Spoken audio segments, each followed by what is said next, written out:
fantirako manomko androany bela yada yuvafu sangansanga bude renge fachuako aza mangai manomboka androany sao efa faisanga buda talan fakapangai taluatan efa nyalako fa aza mangai efa masapadisuza si amerina soon baby azafadi mbamamela fasuluku afani peze leo ditaktalua vela kwani kama naifa ya yuvafu manumbuka ndwani ya ufafai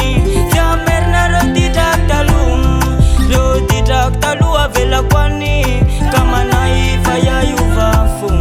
manumbuka ndwani ya ufafai si amerina ro Zay mety rehetra vitako ifonako Nyadalan azamana fayalako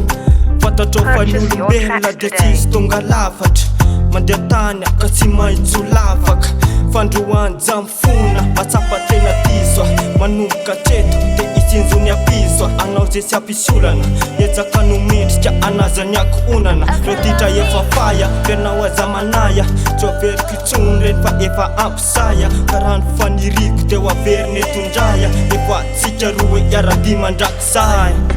leo ditaktalua vela kwani kama naifa ya yuvafu manumbuka ndwani ya ufafai si amerina ro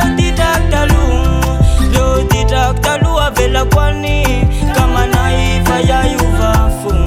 manumbuka ndwani ya ufafai si amerina ro ditaktalua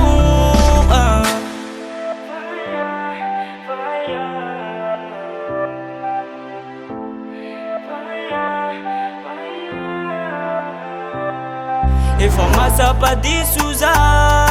si amerina soon baby azafadi mbamamela fasuluku afani peze leo ditaktalua vela kwani kama